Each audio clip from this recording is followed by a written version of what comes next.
روجه چې کوې نو په روجه کې ګوره یاد ساتئ پر اوس کال شکایتونه دا راغلي اوس کال بیا داسې دي وایي ټول خلک په رمضان په روجه کې عبادت نه کوي ذکرونه نه کوي تلاوت نه کوي فیسبک او نیټ کوي دی خو خلک غرق او تباه کړل هلکه غټ موبایل چې استعمالوې نو دین له استعمال کا کتاب پہ وګوره د پیغمبر مبارک حدیث پہ وګوره تاریخ پہ وګوره د علماء بیانونه پہ وګوره خله استعمال کا نو خشه دی خله استعمال کا نو خشه دی زموږ غټو غټو علماء ته ډېرې غټې غټې فایدې واخیستې او لیکن نوجوان کل ته تبی واخیسته نو په رمضان کې په روجو کې بیا موږ ټول ورځ دروغ او فیسبک په ټول دروغ دی ټول دروغ لګی او فیسبک تلاوت نه کړه خدای نیک بخته ذکر وکا د الله نوم یاد کا درود شریف وایا او غیبت نه او دروغ هم نه ولی رسول الله صلی الله علیه وسلم فرمای الکذب والغیبت یفتران الصوم وی دروغ او غیبت روجه دوړه کوي دا نه چې کوي روجه ماته شوه بیا به قضا نیسي داسې نه ده خو د روجې برکت یې دوړه کې ختمې کړ د رمضان په روجو کې دقسې دروازې عبادت که خیر انشاءالله ځان یو ټایم ټیبل به جوړو ښه دروازې ښکلې عبادت او د شپې عبادت نو اوس به څه چلو شي د دې فایده به سي فایده وسواره نبی کریم صلی الله علیه وسلم دا خبره غور سره وره نو بس کوم د رمضان میاشت وه او دغسې په دې پوړۍ باندې قدم کېښودوي آمین نو چې په دویمه پوړۍ قدم کېښودوي آمین هغوی به په دې درېیمه کېناستېدل مونږ په دویمه کېنو هغوی په درېیمه نو چې درېیمې ته وخته او پې کېناست وی آمین نو صحابه تپوس وکړو الله رسوله امین خو خلک هله وایي چې څوک دوا وکړي مونږ خو څوک ونه لیدل چې چا دوا وکړه وی جبریل علیه السلام راغی هغه دوا وکړه ما پې امین ووی بلکې دوا نه بد دعایي خو خیر وی جبریل علیه السلام چې ما په لومبي قدم پوړۍ په کېښوده په دې ترتیب کې زه لږ تېر وځم ښه خو درې دي هر یو چې په کومه پوړۍ دی خو درې دي نو وی چې په یو مجلس کې ستا نوم څوک والي او درود پې ونه وی نو دی د خدای هلاک کی ما وی آمین نو چې په کوم مجلس کې د حضور پاک نومونه دوه دي ښه یو محمد او یو احمد یو ولا مور ښه دی بل ولا نکي ښه دی صلی الله علیه وسلم نو ته به صلی الله علیه وسلم خو دې نه وی نو رسول الله مبارک امین ویلی دی او خیره چا کړې ده جبریل علیه السلام غرق شوې ها پوی چې په دویمه پوړۍ مې په کېښوده پوی چې د چا مور پلار جمدي وي که نه او دې دومره خدمت ونه کي چې د دې خدمت د وجې ځان جنت ته ورسوي دومره خدمت به کوې چې د مور پلار د خدمت په وجې ځان جنت ته ورسوي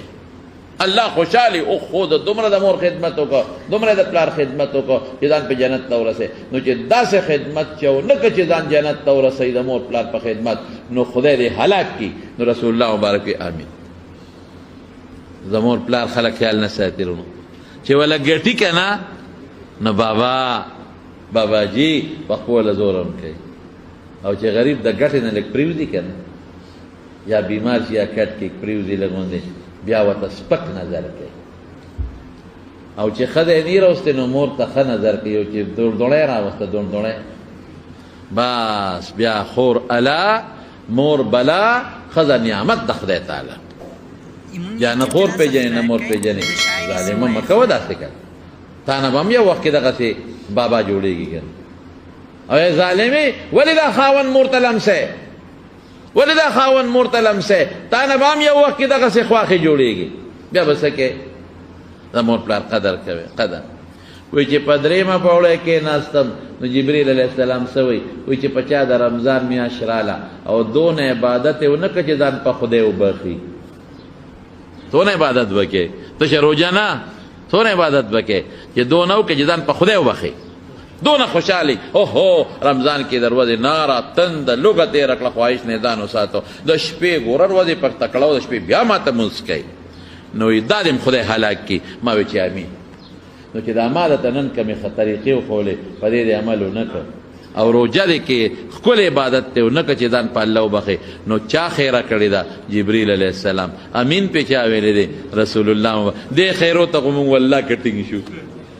تبه یې ده بیا نو ښکلی د مارونو خشته عبادت به کوو ښه انشاءالله. اوس نه نیت وکړئ که خیري، الله به اجر درکوي چې موږ به که خیري مکمل پیشمني له پاسو. ور هغه دی نه مې شروع کړه، پیشمني له به پاسو، لږ به خورم خو خورم به، ځکه رسول الله مبارک سنت دی، مبارک یې ورته ویلي. او پیشمني نه مخکې خیر دی دوی که څلوري که اشپږي که اتي مونځ به کوم، ښکلې به کوم ښکلې، او دقه وخت دعا هم قبلېږي. دغه وخت الله اواز کوي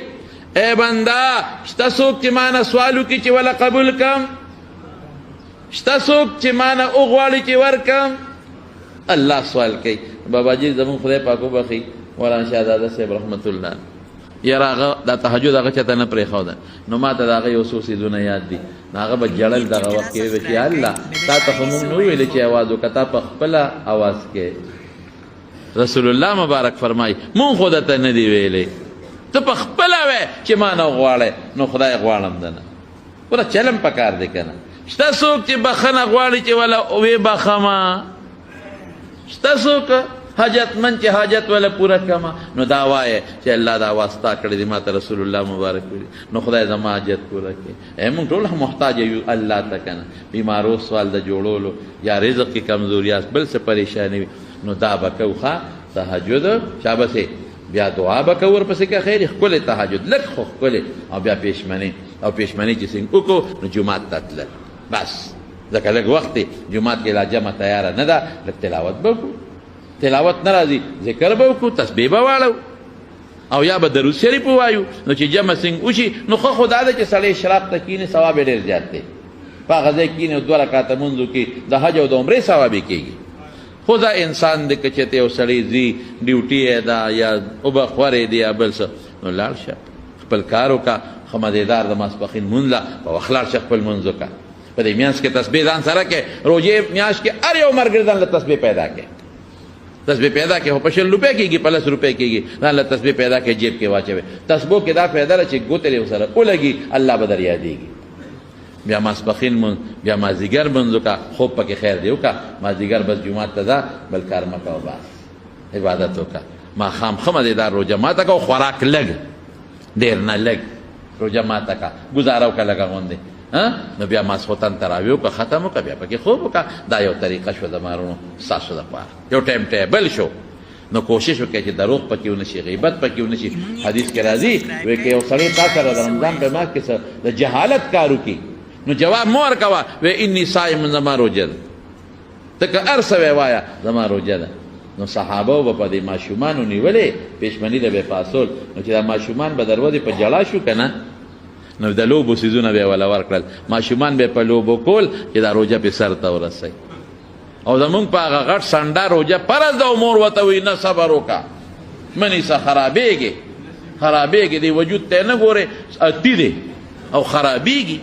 ولې خرابېږي؟ نو چې روژه پې فرض وي، او په لومبي کال ګورې زمونږ د خلکو عادت دا دی چې دوی وایي نیمې ونیسه، سخت کال نیمې در باندې نیمې نه دي چې فرض کېږي، ټولې فرض دي. یعنی پر او مخکې نه ورسره عادت کې بچي په روژو څوک نه مري، روژې پې ونیسئ خامخا په دې ماشومانو، او په خپله کوشش کوئ چې د نه روژه خرابه نه شي. روژه ډېره قیمتي میاشت ده، او قیمتي د الله د طرف نه یو نعمت دی زمونږ دپاره چې موږ ښکلې روژې ونیسو او الله ورباندې خوشحاله کړو. که یو سړی دی هغه ته ډاکټر وایي چې ته روژه نشي نیولی، داسې بیماري ده چې ته پکې نقصان کېږي، مه نیسه. که چېرته دی بوډا دی، شیخ فانی ورته وایي، نو دی به د هغې فدیه ورکوي. او که چېرته دی ځوان زلمي دی، نو په ځوان زلمي فدیه نشته، ښه که دی کله جوړ شو نیسي به، او که جوړ نه شو پکې مړ شو نو اسم پې نشته دی. نو د رمضان د روژو ډېر برکتونه دي، الله خوشحاله شي. د وجود زکات هم دی، وجود به دی نرم شي، رکوټې به شي، کمزورې به شي. والا کمزوري کېږي چې پېشمني سره ګزاره وکړي. دا زمونږ الحمدلله پښتون پنجاب ته ته ورشه، هلته کې روژې نه نیسي، هغوی پټان جانې روزه جانې پېشمني روژه ماتي ته بیا ناست دي. پنجابي نه چا تپوس وکړه روژه نه نیسي او پېشمني دغه ته روژه ماتي ته ناست دی، وایي څه کافر یم ماتوم به یم نسم، کافر دې ولیدم څه. نو دا شی به پکې نه، ښکلې روژې ونیسئ، مزېدارې ذکرونه پکې وکړئ، الله پکې یاد کړئ، خپل ډیوټي هم پکې وکړئ، دکانداري هم پکې وکړئ، چې لږ فارغېږئ نو رب العالمین ذکر پکې کوئ. ښه